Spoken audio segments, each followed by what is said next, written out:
Welcome students. आज हम करते हैं terminating and non terminating systems. Decimal system के दो पार्ट होते हैं, एक टर्मिनेटिंग होता है, दूसरा नॉन टर्मिनेटिंग होता है। तो आज हम उनको दोनों अलग अलग स्टडी करेंगे कि दोनों कैसे हमें पता चलता है कि टर्मिनेटिंग है और नॉन टर्मिनेटिंग है। उससे पहले हमें ये पता है कि जो रियल नंबर है उसके दो पार्ट होते हैं। देखिए कैसे,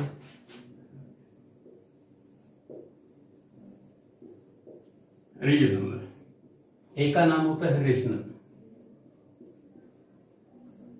दूसरे का नाम होता है इरेशनल।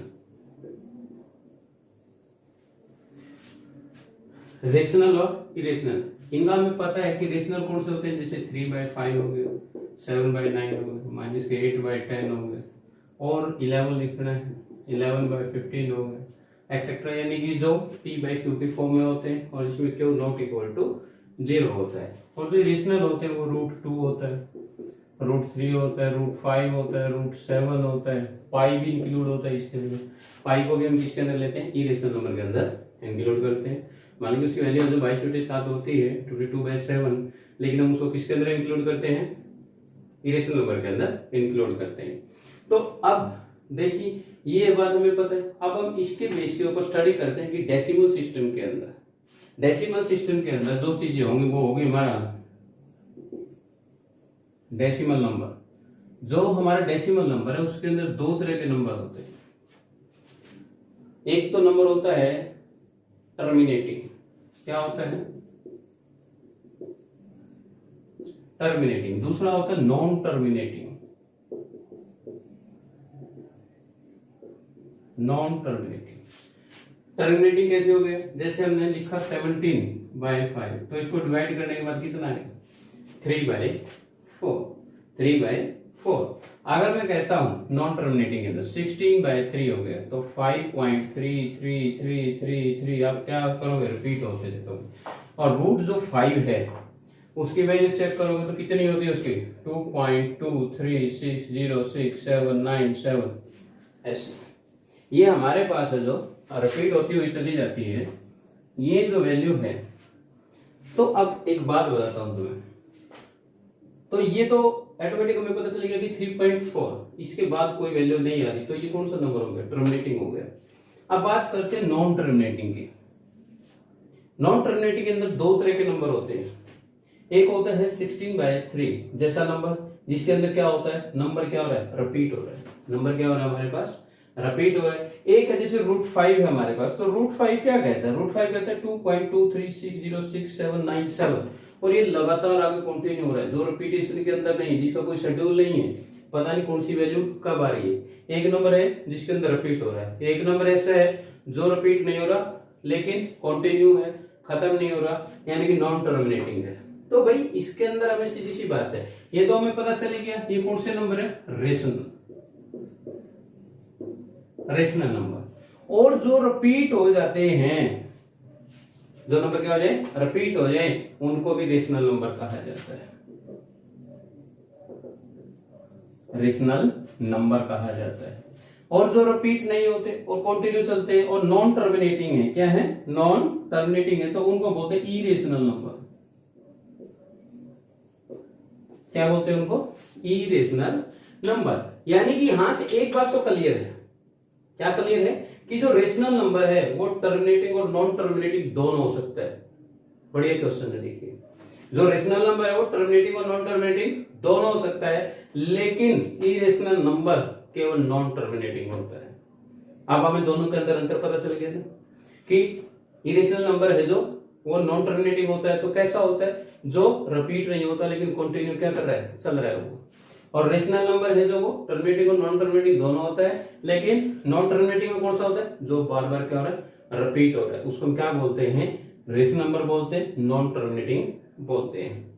देखिए बात ऐसी है कि कई बार ये होता है कि बताइए कि वो टर्मिनेटिंग या नॉन टर्मिनेटिंग कैसे होगा, बगैर डिवाइड किए, बगैर कैलकुलेशन किए।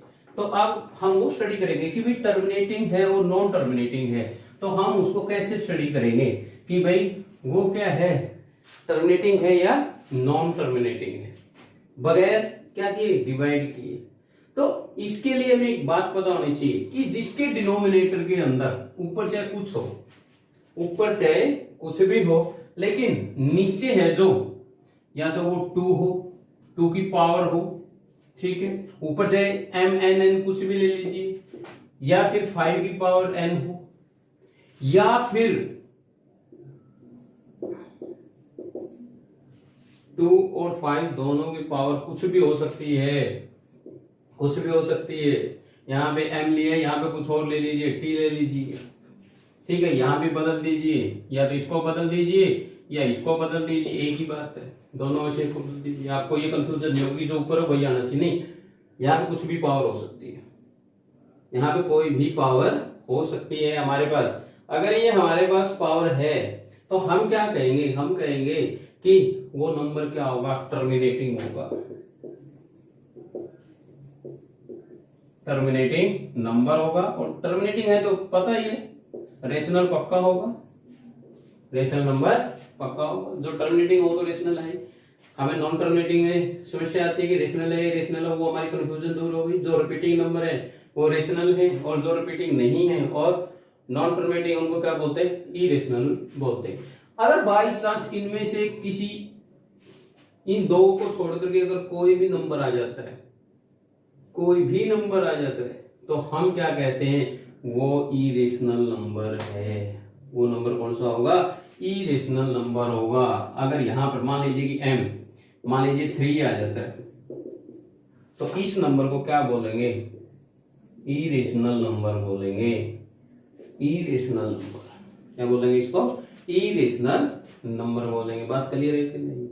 एक्सरसाइज करते हैं 1.4, बेसिक क्लियर हो। सबसे पहले एक्सरसाइज करने से पहले बेसिक पे पूरा ध्यान दें। अगर बेसिक क्लियर है तो एक्सरसाइज आसान हो जाती है भाई। चले आगे, चलिए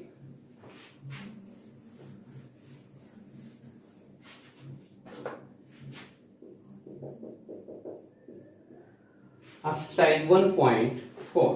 देखिए इसमें लिखा हुआ है, without actually performing the long division state whether the following rational numbers will have terminating decimal expressions और non terminating repeating decimal expression. बताना है कि टर्मिनेटिंग है या नॉन टर्मिनेटिंग है, ठीक है। तो अब लिखते हैं, जैसे 13, ये हो जाएगा हमारे पास 3 1 2 5, अलग अलग लिख लेते, कई नंबर लिख लेते।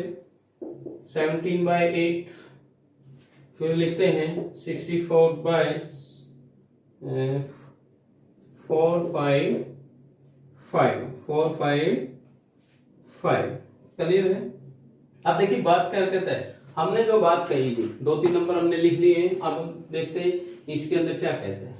अगर आपको इनके फैक्टर नहीं पता, देखो डायरेक्ट किसी को नहीं पता होता, लेकिन हमें करने तो आते हैं ना। अगर हमें नहीं करने आते तो मैं बता देता हूँ, 3 1 2 5 लिख जी, प्राइम फैक्टराइजेशन करने 5 पे जाएगा, क्योंकि पीछे 5 या 0 तब 5 पे जाता है वो। तो कितने पे जाएगा, 6 2 5 5 1 2 5 5 पे जाएगा, कितने पे जाएगा ये 2 5 5। तो यानी कि 13/5 की पावर कितनी होगी, 1 2 3 4 5 5 पावर कितनी हो गई, 5 हो गई। इसको कैलकुलेट करें तो 2 की पावर कितनी हो जाती है, 3 हो जाती है। इसको कैलकुलेट कर लेते हैं, इसका भी 4 5 5 लिख लेते हैं पहले, और 5 से क्या करते हैं, डिवाइड करते हैं। तो कितने पे जाएगा, 9 1 7 पे जाता है, फिर 7 3। अब देखिए आप, जो 64 है उसके अंदर 5 भी है, 7 भी और 13 भी है। मैंने जो बताया था कि टर्मिनेटिंग कौन से होंगे, क्या बताया था कि जिसके नीचे या तो 5 हो या 2 की पावर कोई भी nm हो, या फिर दोनों हो, या फिर क्या हो, दोनों हो। अगर इनके अलावा कोई भी नंबर आ जाता तो वो कौन से होंगे, नॉन टर्मिनेटिंग होंगे। तो यहाँ पे केवल अकेला 5 की पावर है, तो इसका मतलब क्या हुआ, टर्मिनेटिंग। क्या हुआ, टर्मिनेटिंग। यहाँ पे क्या है, 2 की पावर ओनली 2 की पावर। हमने ऊपर कुछ नहीं चेक करना, ऊपर क्या है, नीचे चेक करना है। तो ये कहता है, क्या लिखेंगे, टर्मिनेटिंग। इसको क्या लिखेंगे, नॉन टर्मिनेटिंग।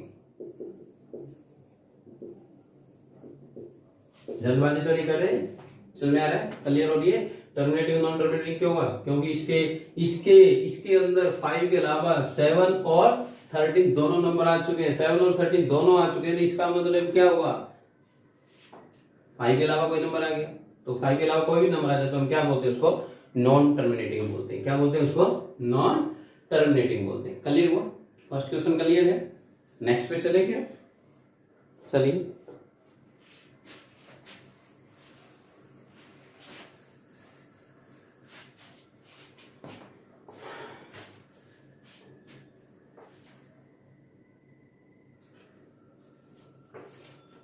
और कोई पार्ट उठाना है इसका।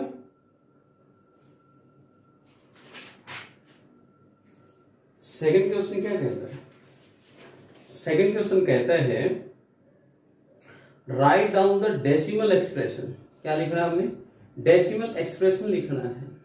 क्लियर है, किसका, those rational numbers in question first about which we terminating decimal expression. जो हमारे डेसिमल एक्सप्रेशन था, टर्मिनेटिंग था, जो हमारा टर्मिनेटिंग आया था आंसर, हमने 3 किए थे। हमने कौन कौन से किए थे, 3 किए थे। 13/3125 किया था, 17/8 किया था और 64/455 किया था। तो इसका जो आंसर आया था हमारे पास वो क्या आया था, 5 की पावर 5 आया था। यहाँ पे आया था 2 की पावर 3 और जो 64 है वो आया था 5 × 7 × 13। अब इनको डेसिमल एक्सप्रेशन में कन्वर्ट करना है, कुछ डिवाइड किए बगैर कुछ नहीं करना। तो भाई सीधी सी बात है, नीचे अगर 10 बढ़ जाए तो बात बढ़ जाएगी, और 5 को कितने से मल्टीप्लाई करूं कि 10 बढ़ जाए, 2 से। अगर 2 होता तो 5 से मल्टीप्लाई कर देते। अब एक बात समझ लीजिए, यहाँ पे तो 5 अकेला नहीं है ना, 5 की पावर कितनी है, 5 है, तो उतने ही पावर से मल्टीप्लाई करना पड़ेगा ना, ताकि हम पावर को कंबाइन बाहर ले सकते हैं। जैसे हमने लिखा था 2 की पावर n और 5 की पावर n हो, तो हम क्या कर सकते हैं, 2 × 5 की पावर n लिख सकते हैं कि नहीं लिख सकते हैं। हमने भाई 8th में किया, 9th में किया ये चीजें, तो वही काम हम करेंगे। तो अब क्या करेंगे, 5 की पावर 5 × 2 की पावर 5, जितनी पावर 5 की उतनी पावर 2 की लेगी। लेकिन मैथ ये कहता है मल्टीप्लाई कीजिए तो डिवाइड भी कीजिए, तो जितने से नीचे मल्टीप्लाई किए ऊपर भी करना पड़ेगा भाई। क्लियर है कि नहीं।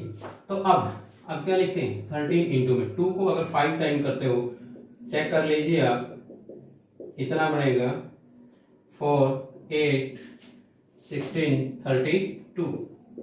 32 बाय, इसको लिखेंगे 5 × 2 की पावर 5। अब इनकी मल्टीप्लाई भी करनी होगी, 13 × 2 की 6 9 3 2 6 1 4, कितना बनता है हमारे पास, ये बनता है हमारे पास 416। अब देखिए 5 दूनी 10 हो गया, और ऊपर पावर कितनी है 5, तो यानी 5 0 आ जाएगी, 1 2 3 4 5। अब 5 नंबर के बाद डेसिमल लगा लीजिए, हमारे पास तो 3 ही नंबर है। अगर 3 नंबर है ना तो 2 जीरो की जरूरत पड़ेगी, तो हम लिखेंगे 6 1 4 0 0 1। क्यों, क्योंकि मेरे पास 5 जीरो थी, 1 2 3 4 5, जितनी जीरो थी उतने नंबर काउंट करने होते डेसिमल के बाद। तो 1 2 3 4 5, यहाँ पे जीरो का कोई मैटर नहीं है, जीरो लगेगी यहाँ पे लगेगी, उधर जीरो की कोई वैल्यू नहीं होती डेसिमल के बाद। क्लियर है। अब नेक्स्ट देखते हैं, इसको देखते हैं 17, ये कितना है, 2 की पावर 3 है, तो कितने से 5 की पावर 3 से मल्टीप्लाई करेंगे, तो इधर भी 5 की पावर 3 से मल्टीप्लाई करेंगे, तो 17 × में कितना लेगा 125। चेक कर सकते हैं, 5 × 5 × 5 25 125, और यहाँ पे हो जाएगा 2 × में 5 की पावर 3। आप मल्टीप्लाई कर सकते हो 125 को 17 से, 15 35 16 17 5 2 1 5 2 1 2, कितना हो गया 2 1 2 5, नीचे कितना आएगा 3 0, क्योंकि पावर 3 है, तो 1 2 3, तो 2.125। तो ये किस में कन्वर्ट हो जाता है, हमारा डेसिमल के अंदर कन्वर्ट हो जाता है। तो क्लियर हुई ना बात, क्या कल बात करनी। अगर 5 दिया हुआ है तो 2 बड़े उतनी ही पावर से मल्टीप्लाई करेंगे, अगर 2 दिया है तो 5 से उतने ही पावर के अंदर मल्टीप्लाई कर देंगे। दोनों दिया तो जरूरत ही नहीं है, सिर्फ पावर सेम करनी है। अगर पावर डिफरेंट है तो पावर क्या कर देंगे, सेम कर देंगे, तो हमारा क्वेश्चन सॉल्व हो जाएगा। और उसने वही किया था कि जो टर्मिनेटिंग है सिर्फ उनको डेसिमल में कन्वर्ट कीजिए, बाकी को नहीं। तो क्वेश्चन नंबर 2 क्लियर हो, डाउट है, आगे चले।